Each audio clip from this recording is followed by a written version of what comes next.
તો વિદ્યાર્થી મિત્રો નમસ્કાર, ઓમ શાંતિ। હવે આપણે નવા ટોપિક ઉપર આજે જઈએ, કોલસો અને પેટ્રોલિયમ। તો મિત્રો એના પ્રશ્નોમાં આપણે ચર્ચા કરીએ। પહેલો સવાલ છે, આપણે કોલસા અને પેટ્રોલિયમનો ઉપયોગ વિવેકપૂર્વક કરવો જોઈએ, શા માટે? એના કેટલાક સામાન્ય કારણો આપણે આપવાના છે। તો કોલસા અને પેટ્રોલિયમનો ઉપયોગ વિવેકપૂર્વક કરવો જોઈએ, કારણ કે તો કોલસો અને પેટ્રોલિયમ છે મિત્રો, આપણે જાણીએ છીએ પૃથ્વીના પેટાળમાંથી અશ્મિ બળતણ સ્વરૂપે પ્રાપ્ત થતા ઘટકો છે અને એનો સ્ત્રોત છે મર્યાદિત છે।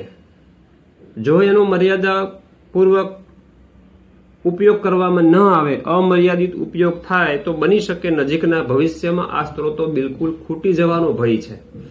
એટલે એનો વિવેકપૂર્ણ ઉપયોગ કરવો એ જ આપણા માટે એક વિકલ્પ છે।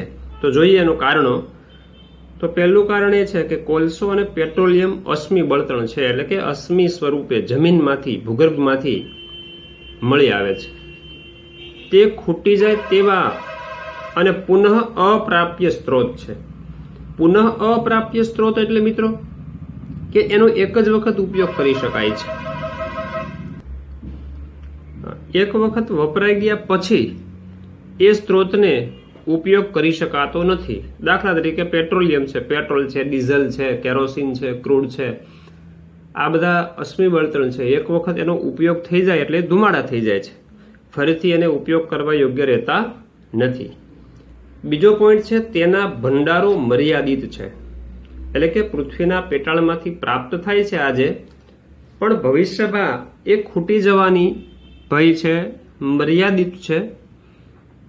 ત્રીજો પોઈન્ટ છે, કુદરતમાં આ સ્ત્રોતના નિર્માણ માટે લાખો વર્ષ થાય છે, એટલે કે મિત્રો ભૂગર્ભીય જે પ્રક્રિયાઓ છે, વનસ્પતિ પ્રાણીઓના મૃતદેહો છે, એ કાળક્રમે સમય જતા જમીનના પેટાળમાં દટાતા જાય છે।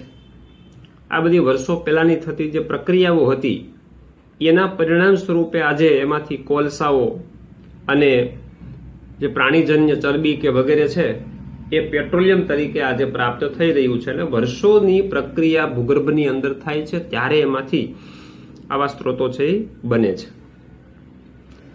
ચોથું, તેમના દહનથી મુક્ત થતા કાર્બન, નાઇટ્રોજન અને સલ્ફરના ઓક્સાઇડ વાતાવરણને પ્રદૂષિત કરે છે। જાણો છો પેટ્રોલિયમના ધુમાડા જે થાય છે તો એનાથી આવા નુકસાનકારક વાયુઓ વાતાવરણને દૂષિત કરે છે।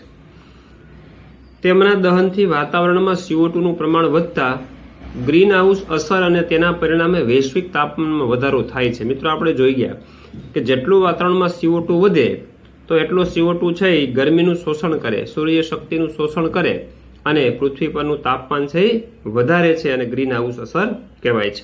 અને પરિણામે સમગ્ર વિશ્વનું જે સરેરાશ તાપમાન છે એ પણ વધતું જાય છે।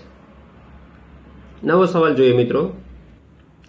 તો પ્રશ્ન છે, વાતાવરણમાં કાર્બન ડાયોક્સાઇડ નિયંત્રણ માટે પગલાં સૂચવો। તો કાર્બન ડાયોક્સાઇડને નિયંત્રણ કરવાના પગલાં।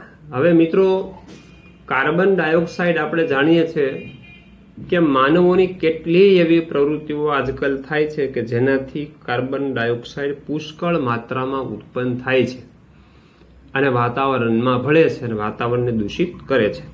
પણ આ કાર્બન ડાયોક્સાઇડનું પ્રમાણ જો મિત્રો ઘટાડવું હોય તો કેવા કેવા પગલાં લઈ શકાય છે? તો એના માટેના એ 5 પોઈન્ટ આપેલા છે। તેમાં પ્રથમ પોઈન્ટ છે, પેટ્રોલ ડીઝલ સંચાલિત વ્યક્તિગત વાહનો અને અશ્મિ બળતણનો ઉપયોગ ઘટાડવો જોઈએ। એટલે કે પેટ્રોલ ડીઝલ આ જે અશ્મિ બળતણ છે બરાબર, આનો ઉપયોગ ઘટાડવો જોઈએ। તો હવે એનો ઉપયોગ કઈ રીતે ઘટાડવો? તો આજકાલના સમયની અંદર વિશ્વની અંદર મિત્રો જેટલી માનવ વસ્તી વધતી જાય છે એટલા વાહનો દિન પ્રતિદિન વધતા જાય છે।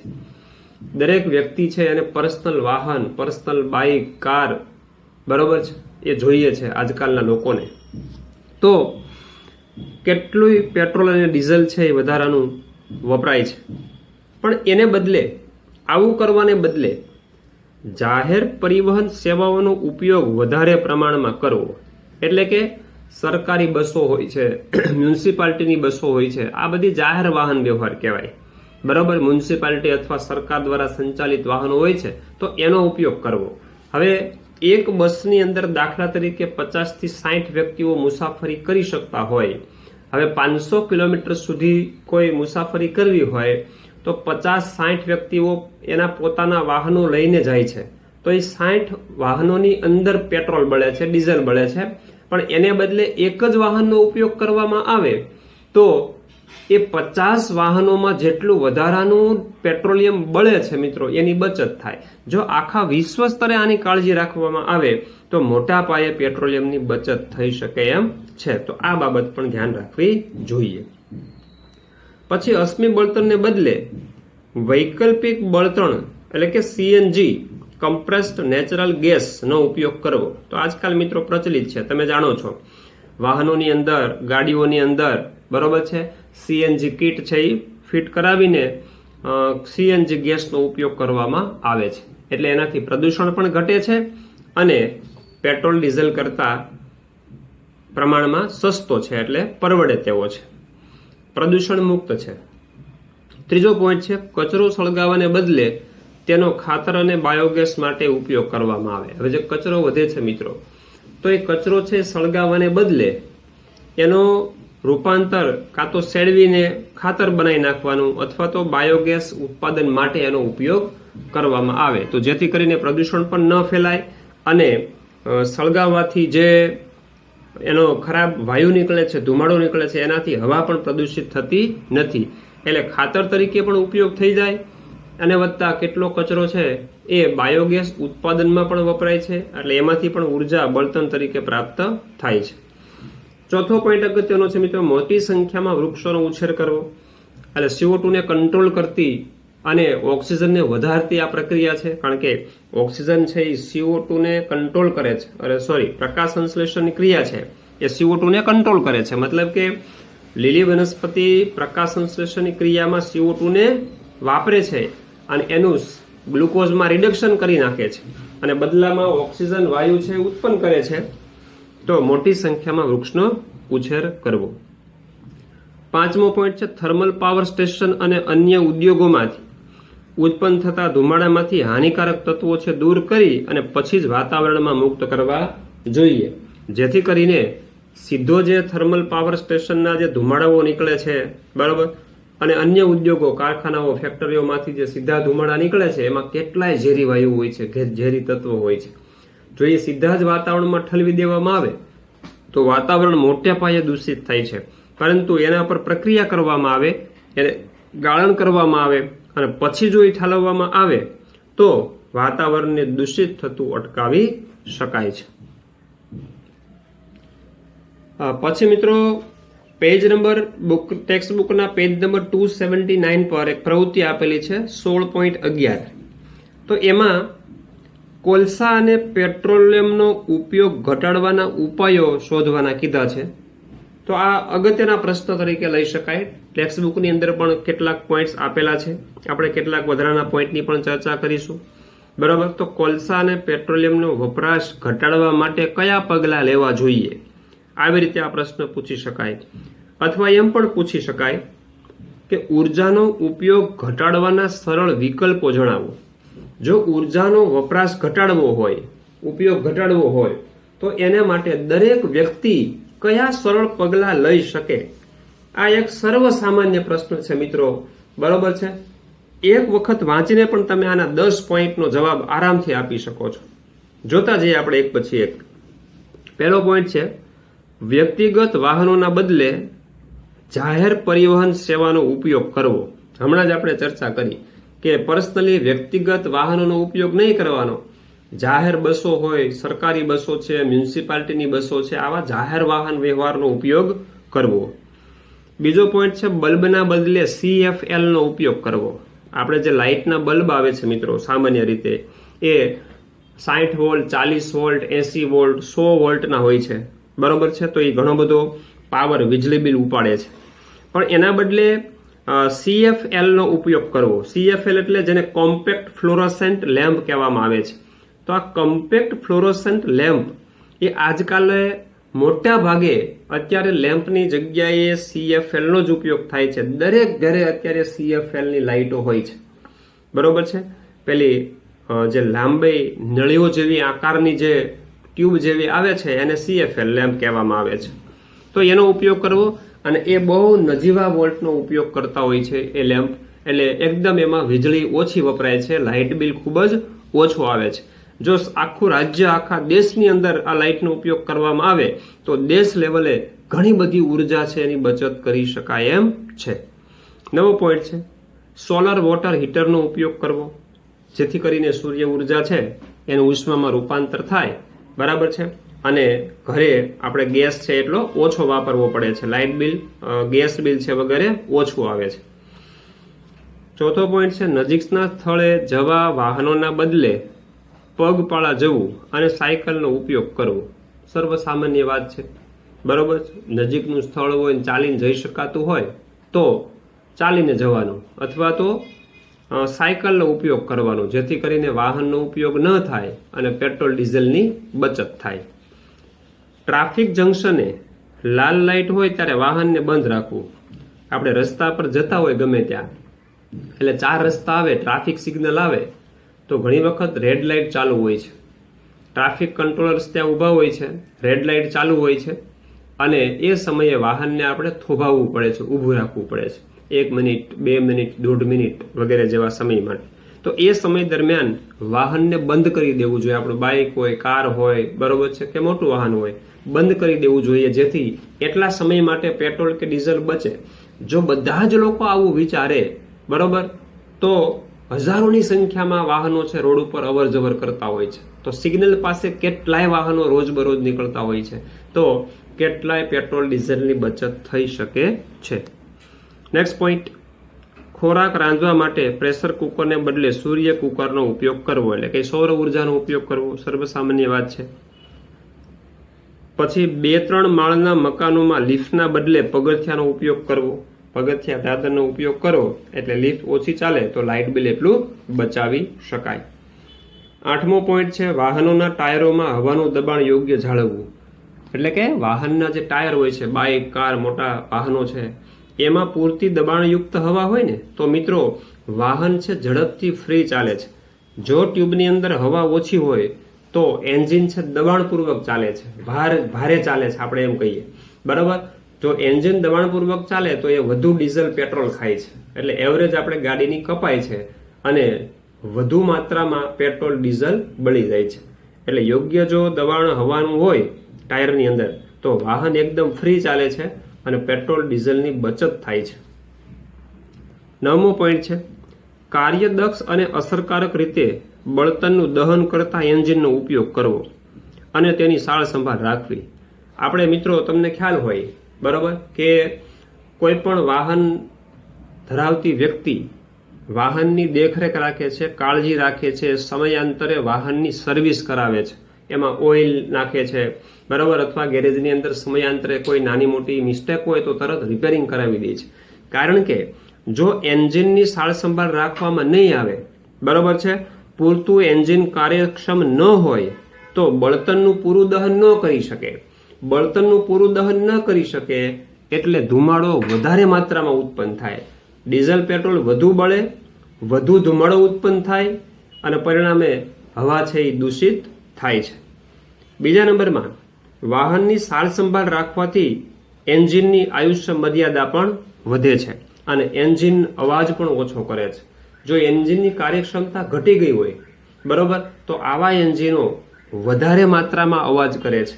એટલે જૂની ગાડીઓ તમે જોઈ હોય મિત્રો, જૂની ગાડીઓ, બરોબર છે, ચાલુ કરે કે રસ્તામાં જતી હોય તો આપણને ખ્યાલ આવી જાય કે આ જૂનું એન્જિન છે, કારણ કે એનો અવાજ વધુ આવતો હોય છે, એની કાર્યક્ષમતા ઓછી થઈ ગઈ હોય છે.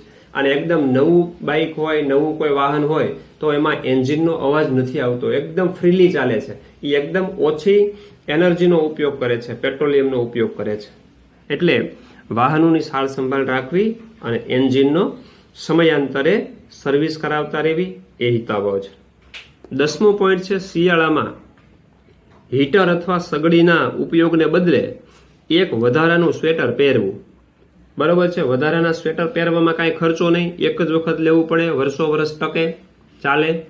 ઠંડીથી બચી શકાય, પણ તમે હીટર કે સગડીનો ઉપયોગ કરો તો એમાં તો વીજળી બિલ આવવાનું છે, વપરાવાનું છે, બરાબર. તો આવા બધા કેટલાય પોઈન્ટો ધ્યાનમાં લઈ શકાય. 10 પોઈન્ટ અહીંયા આપ્યા છે.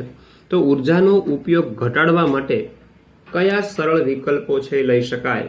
તો આ પ્રશ્ન છે મિત્રો, અગત્યનો પ્રશ્ન ગણી શકાય અને એકદમ સહેલો પ્રશ્ન ગણી શકાય.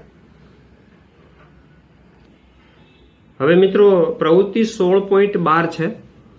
હવે એની અંદર લખ્યું છે કે વાહનોમાંથી ઉત્સર્જિત થતા વાયુઓના માપન અંકો અને એના નિયમોની જાણકારી મેળવવી. તો મિત્રો થોડીક એના વિશે જાણકારી આપણે મેળવીએ, બરાબર.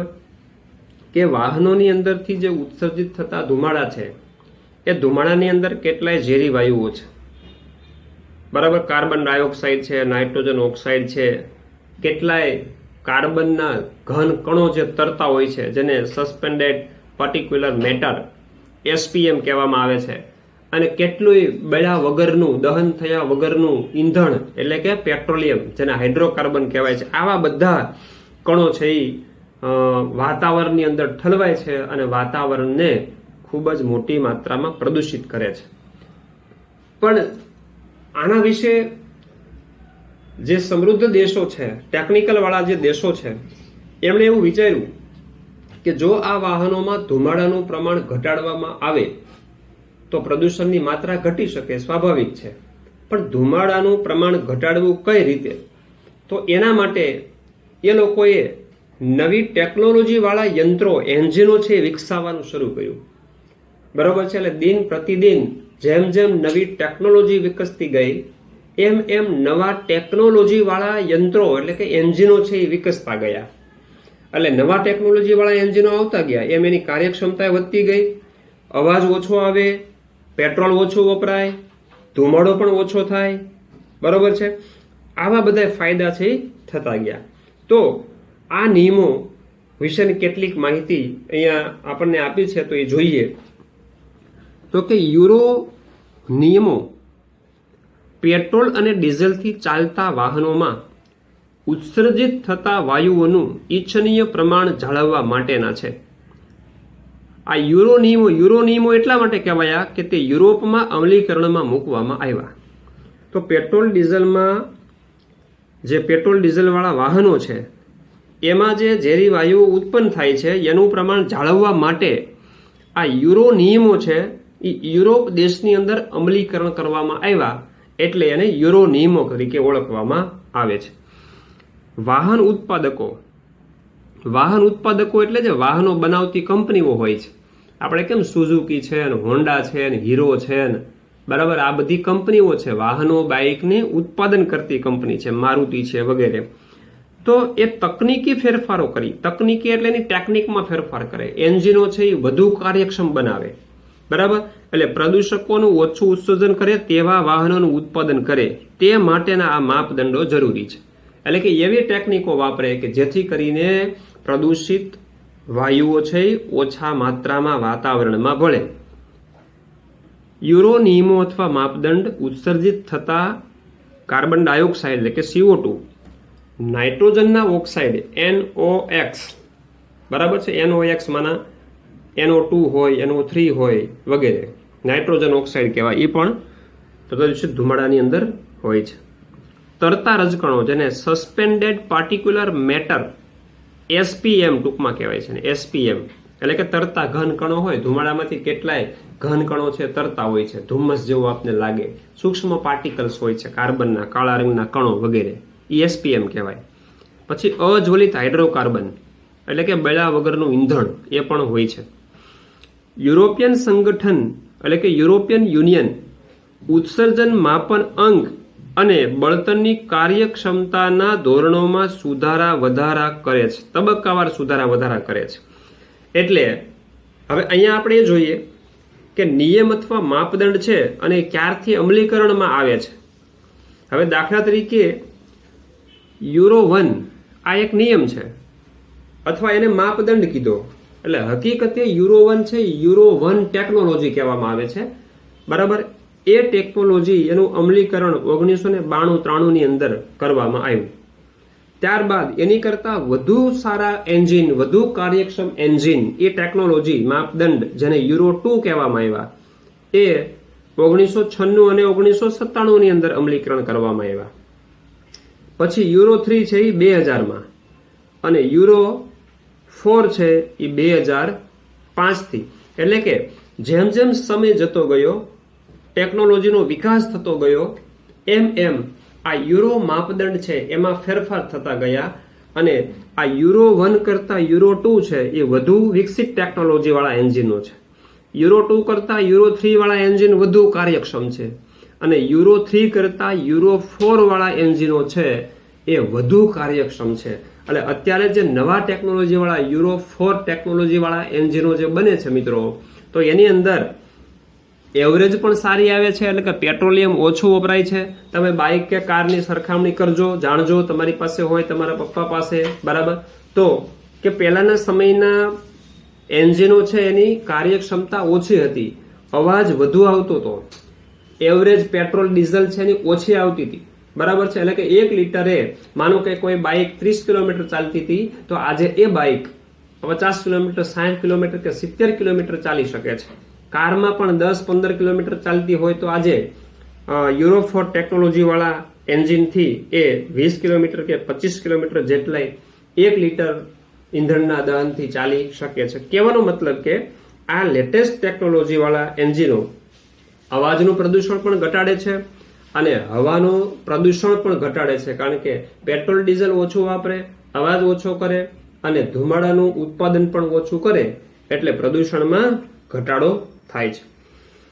વાહનોમાંથી ઉત્સર્જિત થતા દ્રવ્યો માટે આ માપદંડ લાગુ કરવાથી હવાના પ્રદૂષણમાં ઘટાડો કરવામાં મદદરૂપ થાય છે.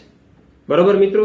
હા, એક છેલ્લી વાત કરી દઈએ કે તમને ખ્યાલ હોય કે ભાઈ ધુમાડાની અંદર કેટલા પ્રમાણમાં ઝેરી વાયુઓ છે, કયા કયા વાયુઓનું પ્રમાણ કેટલું છે, બરાબર. તો એના માટે વાહનોની અંદર સરકારે પોલ્યુશન અંડર કંટ્રોલ સર્ટિફિકેટ, જેને આપણે પીયુસી કહીએ છીએ, તો એ પીયુસી પણ વાહન ધારકોએ કઢાવવું પડે છે. અને એ પીયુસી છે એવું પ્રમાણપત્ર છે કે તમારું જે વાહન છે એ એની કાર્યક્ષમતા કેટલી છે, એ કેટલો ઝેરી વાયુઓ વાતાવરણમાં ઠાલવે છે, બરોબર છે. તો એના માપદંડ વિશે પણ ખ્યાલ આવી શકે છે. તો આ વાત થઈ ગઈ વાહનોમાંથી ઉત્સર્જિત થતા વાયુઓના માપન અંગેના જે નિયમો છે, યુરો નિયમોની વાત આપણે કરી. તો બની શકે કોઈ એમસીક્યુ નાનો પ્રશ્ન છે આમાંથી પણ પૂછી શકાય. હવે મિત્રો છેલ્લો ટોપિક આપણે એવા નૈસર્ગિક સ્ત્રોતોના વ્યવસ્થાપનનું વિહંગ અવલોકનની વાત કરીએ. તો મિત્રો 37મો પ્રશ્ન છે કે નૈસર્ગિક સ્ત્રોતોના સુપોષિત વ્યવસ્થાપનની નિષ્ફળતાના 2 કારણો સમજાવો. તો આજે નૈસર્ગિક સ્ત્રોતના સુપોષિત વ્યવસ્થાને આપણે કેટલી વાત કરીએ, એના બચાવવાના ઉપાયો, વિકલ્પો, જે તે વાત આપણે કરી, પણ છતાંય સંપૂર્ણ રીતે એ સફળ નથી, બરાબર છે. નૈસર્ગિક સ્ત્રોતનું સારી રીતે વ્યવસ્થાપન થઈ શકતું નથી. એટલે કે નૈસર્ગિક સ્ત્રોતનું વ્યવસ્થાપન છે આજે નિષ્ફળ નીવડ્યું છે. તો એના 2 કારણો છે. પહેલું છે વસ્તી વધારો અને બીજું છે સ્વાર્થ એટલે કે લાલચ. તો વસ્તી વધારો, વસ્તીમાં થતા વધારાને કારણે દિન પ્રતિદિન નૈસર્ગિક સ્ત્રોતોની માંગમાં વધારો થતો જાય છે. મિત્રો તમે જાતે પણ સમજી શકો છો, એક વખત વાંચો તો પણ આ પોઈન્ટ તમે જાતે સમજી શકો છો કે વસ્તી વધે એટલે રહેઠાણની જગ્યા વધુ જોઈએ, ખોરાક વધુ જોઈએ, વાહનોનો વધુ ઉપયોગ થવાનો, બરોબર છે. એટલે કોઈ પણ હિસાબે વસ્તી વધતા દરેક સ્ત્રોતના ઉપયોગમાં વધારો થવાનો, સ્ત્રોતોની માંગમાં વધારો થતો જ જાય છે.